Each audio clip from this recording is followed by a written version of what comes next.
और चलिए खबरों का रुख करेंगे और सबसे पहले बड़ी खबर से शुरुआत करेंगे। सोशल साइट ट्विटर पर सांसद निशिकांत दुबे और सीएम हेमंत सोरेन के बीच जो है सियासी नोकझोंक हुई है।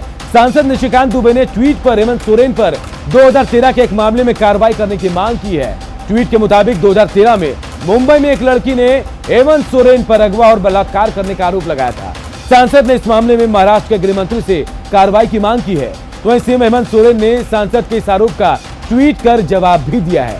सीएम ने 48 घंटे के अंदर कानूनी रूप से जवाब देने की बात कही है और सांसद पर राज्य की जनता को गुमराह करने का आरोप भी लगाया है।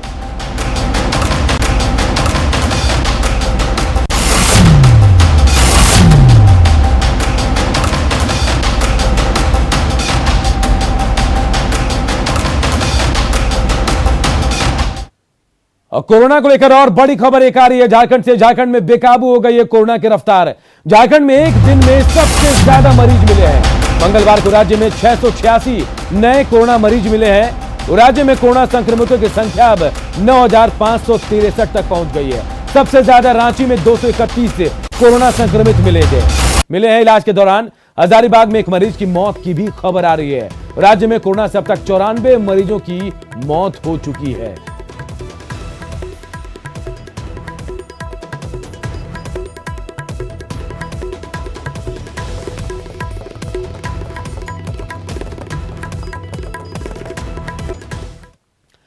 और कोरोना संक्रमितों के लिए जो इलाज की व्यवस्था है, झारखंड सरकार ने अब इसमें प्लाज्मा थेरेपी की शुरुआत की है। रिम्स के ब्लड बैंक में इसकी शुरुआत मुख्यमंत्री हेमंत सोरेन ने की।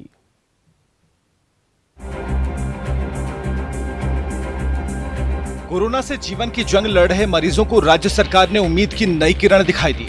मुख्यमंत्री हेमंत सोरेन ने आज रांची रिम्स में प्लाज्मा थेरेपी से कोरोना की जांच की शुरुआत की। इस मौके पर पहले दिन 4 लोगों ने प्लाज्मा डोनेट किया। ये वैसे लोग हैं जो कोरोना संक्रमित होने के बाद पूरी तरह ठीक हो चुके हैं। सीएम ने प्लाज्मा डोनेट करने वालों को धन्यवाद दिया है। जिन लोगों ने बढ़ चढ़ करके आज प्लाज्मा देने का निर्णय बनाया है और यहाँ आए हैं, मैं उन सभी डोनरों को बहुत बहुत आभार प्रकट करते हुए अपनी ओर से धन्यवाद करता हूं। प्लाज्मा थेरेपी वैसे कोरोना संक्रमितों के लिए अत्यधिक लाभदायक होगा जिनके शरीर में रोग प्रतिरोधक क्षमता कम होने के कारण जीवन संकट में आ जाता है। मुख्यमंत्री हेमंत सोरेन ने कोरोना को हराने वाले ऐसे लोगों को प्लाज्मा डोनेट करने की अपील की ताकि कोरोना से जूझ रहे गंभीर मरीजों की जिंदगी बचाई जा सके। वहीं स्वास्थ्य मंत्री बन्ना गुप्ता ने प्लाज्मा थेरेपी को मील का पत्थर बताते हुए जल्द ही राज्य के दूसरे बड़े अस्पतालों में प्लाज्मा डोनेशन की व्यवस्था किए जाने की बात कही। तो चूंकि इससे बॉडी का जो प्रतिरोधात्मक क्षमता है वो बढ़ेगा और जब प्रतिरोधात्मक क्षमता बढ़ेगा तो स्वाभाविक रूप से मरीज को इसका लाभ मिलेगा। कि देखा गया है कि प्लाज्मा थेरेपी देने से बहुत से मरीज ऐसे हैं जो करीब करीब मृत अवस्था में चले जाते हैं, वो लोग बच जा रहे हैं। अब आइए जानते हैं क्या है प्लाज्मा और क्या है प्लाज्मा थेरेपी। प्लाज्मा हमारे खून का पीला वाला तरल हिस्सा होता है। प्लाज्मा से कोशिकाओं में प्रोटीन पहुंचता है। कोरोना से ठीक हुए रोगी का प्लाज्मा इलाज के काम में आता है। प्लाज्मा को दूसरे मरीजों के ट्रांसफ्यूजन के जरिए इंजेक्ट किया जाता है। इस तकनीक में एंटीबॉडी का इस्तेमाल होता है। यह एंटीबॉडी व्यक्ति के शरीर में वायरस के खिलाफ बनता है। इससे डोनेट करने वाले को कोई नुकसान नहीं होता। दिल्ली, कर्नाटक, केरल, बिहार जैसे राज्यों में इसका सफल ट्रायल हो चुका है और आईसीएमआर प्लाज्मा थेरेपी के ट्रायल को मंजूरी दे चुका है। 18 से 60 साल उम्र के वैसे लोग जो 28 दिन या उससे ज्यादा समय पहले कोरोना से पूरी तरह ठीक हो चुके हैं और किडनी, डायबिटीज, HIV जैसी बीमारियों से ग्रसित नहीं है, वो प्लाज्मा डोनेट कर सकते हैं। प्लाज्मा डोनेशन में करीब 3 से 4 घंटे का समय लगता है। ब्लड बैंक में 1 साल तक प्लाज्मा को सुरक्षित रखा जा सकता है। न्यूज 18 के लिए रांची से भुवन किशोर झा की रिपोर्ट। राजधानी रांची में इन दिनों कोरोना तेजी से फैल रहा है, लेकिन रांची नगर निगम इन सब से अनजान बना हुआ है। लापरवाही की हद तो यह कि नगर निगम क्षेत्र में ड्यूटी पर तैनात सफाई कर्मियों को मास्क, ग्लव्स और सैनिटाइजर जैसे सुरक्षा सामान नहीं दिए जा रहे हैं। निगम ने 2 जुलाई को तमिलनाडु की एक कंपनी को मास्क, सैनिटाइजर और ग्लव्स की सप्लाई का जिम्मा दिया था। उसके बाद निगम सो गया कुंभकर्णी नींद में। निगम में 2300 मजदूर हैं जिन पर नगर की सफाई का जिम्मा है, लेकिन इनकी सुरक्षा पर ध्यान देने वाला कोई नहीं है। मास्क मिला था, फर्स्ट टाइम में मास्क मिला था, सैनिटाइजर मिला था, उसके बाद कुछ मिला ही नहीं। खत्म होने के बाद कुछ मिलता ही नहीं। बस यही परेशानी है। हाथ में ग्लव्स नहीं है, मास्क भी लेना पड़ता है, अपना पैसा से मास्क लिया जाता है। वो हमको झेलना है। हम लोग मजबूर है, फंसे हुए काम कर रहे हैं। अगर हम लोग को इससे कुछ लाभ होता तो हम लोग निगम का नाम लेते, लेकिन कुछ लाभ नहीं। जैसा मुझे अभी तक जानकारी है कि उस समीक्षा बैठक के बाद आदेश तो हुआ है 10,000 मास्क लेने का, लेकिन चूंकि नगर निगम निविदा के बिना कुछ लेता नहीं है तो जेब से इसे लेने की बात हुई है। देवघर में भी कोरोना लगातार फैलता जा रहा है। यहां के कई सरकारी कार्यालय भी अब कोरोना की चपेट में आ गए हैं। कोरोना पॉजिटिव मरीज मिलने के बाद देवघर परिवहन कार्यालय को सील कर दिया गया है। वहीं कुछ कार्यालयों को सैनिटाइज करने के बाद फिर से वहां कामकाज शुरू कर दिया गया। जिला परिवहन कार्यालय परिसर का जायजा लिया हमारे सहयोगी ऋतुराज सिन्हा ने। झारखंड में कोरोना महामारी का प्रभाव दिन पर दिन बढ़ते जा रहा है। देवघर के सरकारी कार्यालय भी अब इसके जद में आ गए हैं। आप देख सकते हैं, मैं इस वक्त परिवहन कार्यालय में हूँ। यहाँ पूरी तरह से सील किया गया है। हाल ही में इस कार्यालय के कुछ कर्मी में कोरोना पॉजिटिव पाए जाने के बाद ऐसा निर्णय लिया गया है। आपको बता दें कि कोरोना के प्रभाव को देखते हुए ऐसे भी देवघर में सभी सरकारी कार्यालयों में रोटेशन के आधार पर 1/3 कर्मियों से काम चलाया जा रहा है। जिला प्रशासन अपने स्तर से पूरी सावधानी बरतने की कोशिश कर रही है, फिर भी कोरोना के संक्रमण पर अभी तक लगाम नहीं लग पाया है। यही जिला परिवहन कार्यालय ही नहीं, ऐसे कई कार्यालय हैं जहां के कर्मी कोरोना पॉजिटिव पाए जाने के बाद वहां पे कामकाज बंद कर दिया गया था। सैनिटाइज करने के बाद फिर से चालू किया गया है। हम अपील करना चाहते हैं कि इस वक्त एहतियात के तौर पे घर में रहें, सुरक्षित रहें। यही हमारी अपील है आपसे। ऋतुराज सिन्हा, न्यूज़ 18 देवघर। जमशेदपुर शहर में दूसरे राज्यों और जिलों से आने वाले लोगों को अब सीधे क्वारंटीन सेंटर में भर्ती होना होगा। कोरोना जांच के बाद ही शहर में उन लोगों को प्रवेश मिलेगा। शहर के सभी चेक पोस्ट के पास 250 बेड का क्वारंटीन सेंटर बनाया जा रहा है। जमशेदपुर शहर आने वाले लोगों को होम क्वारंटीन नहीं किया जाएगा। सरायकेला और पूर्वी सिंहभूम के बॉर्डर पर बने चेक पोस्ट का जायजा लिया हमारे सहयोगी आशीष कुमार तिवारी ने।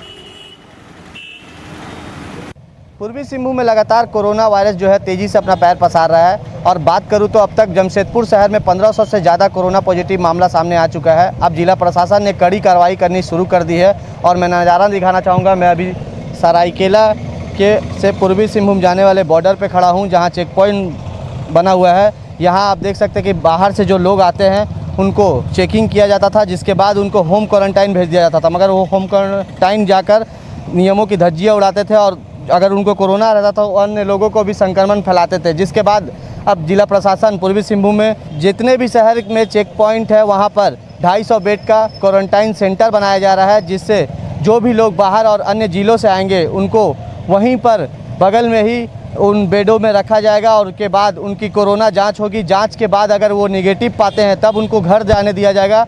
अगर पॉजिटिव पाया जाता है तो सीधे यहाँ से कोविड वार्ड में भेजा जाएगा। कहीं ना कहीं अब जो कोरोना संक्रमण बढ़ रहा था तेज़ी से, उन पर लगाम लगाने के लिए ये प्रयास किया जा रहा है। 250 बेड का जितने भी शहर में प्रवेश द्वार है वहाँ चेक पॉइंट पर बनाया जा रहा है और जिससे जो संक्रमण तेज़ी से बढ़ रहा है उस पर रोक लगाने का प्रयास किया जा रहा है। बावजूद जो लोग हैं, जिला प्रशासन लोगों से यही अपील कर रहा है कि बिना काम का घरों से ना निकले। अगर काम से निकलते भी है तो मास्क और सोशल डिस्टेंस का पालन जरूर करें। न्यूज़ 18 के लिए जमशेदपुर से आशीष कुमार तिवारी। और झारखंड में बीजेपी का सालों पुराना सपना साकार हो गया। प्रदेश के 8 जिलों में बीजेपी के नए दफ्तरों का एक साथ उद्घाटन हुआ। दिल्ली से बीजेपी के राष्ट्रीय अध्यक्ष जेपी नड्डा ने ऑनलाइन इन कार्यालयों का उद्घाटन किया तो प्रदेश बीजेपी में खुशी की लहर दौड़ गई।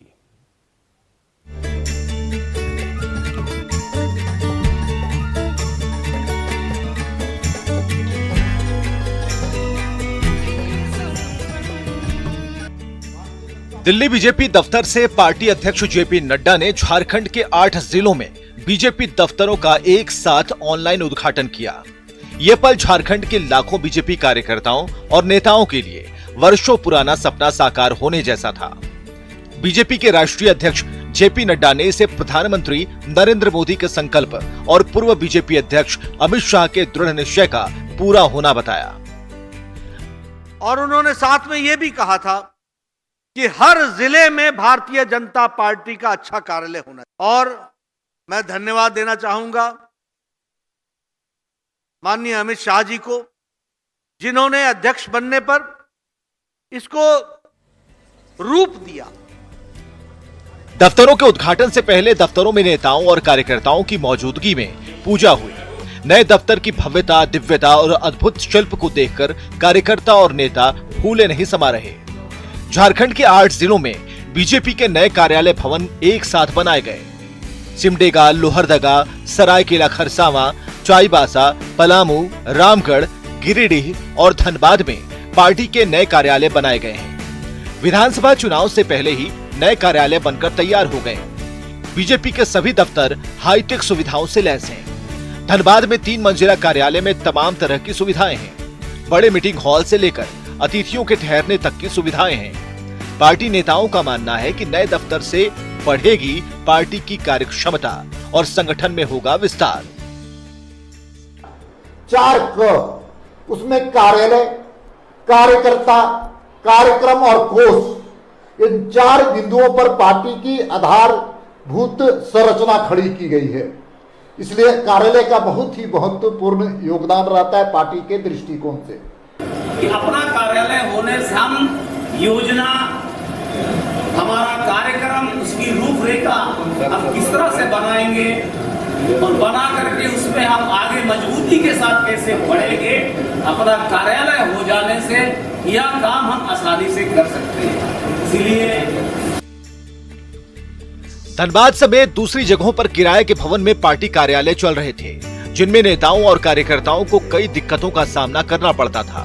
नए कार्यालय मिल जाने के साथ नेताओं और कार्यकर्ताओं को वो दिक्कतें नहीं आएंगी। नए दफ्तरों के मिल जाने से न सिर्फ कार्यकर्ताओं और नेताओं की समस्याएं खत्म होंगी, बल्कि पार्टी संगठन का विस्तार होगा और पार्टी में एक नई कार्य संस्कृति विकसित होगी। Bureau report, news 18। बीजेपी अध्यक्ष जेपी नड्डा ने झारखंड में कानून व्यवस्था के हालात को लेकर हेमंत सरकार पर बड़ा हमला बोला है।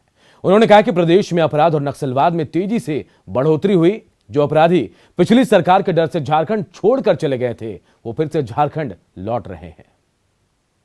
निर्भर पैकेज को अच्छे तरीके से हमारे जो स्टेक होल्डर्स हैं उनको बताने का प्रयास करेंगे, समझाने का प्रयास करेंगे, तो आने वाले 3 साल में बदलती जो भारत की तस्वीर है आत्मनिर्भर होने में, और जो बॉटलनेक्स हैं, जो उसमें तकलीफें हैं, जिसके लिए रिफॉर्म्स लाए जा रहे हैं, वह रिफॉर्म्स को भी हमको समझाने में सुविधा मिलेगी। मैं चाहूंगा कि हमारे कार्यकर्ता इन कार्यालयों का इस्तेमाल करते हुए कार्यकर्ताओं का प्रशिक्षण करें आत्मनिर्भर भारत पर।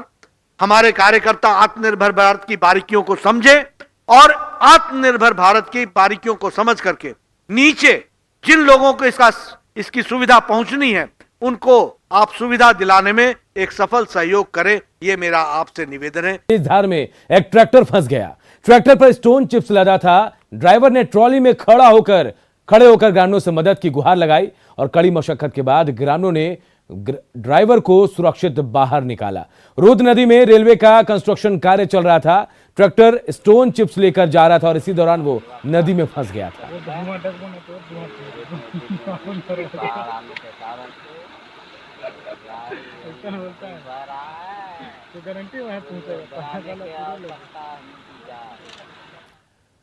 और इस बुलेटिन में फिलहाल इतना ही, लेकिन खबरें लगातार जारी है। देखते रहिए न्यूज़ 18 बिहार।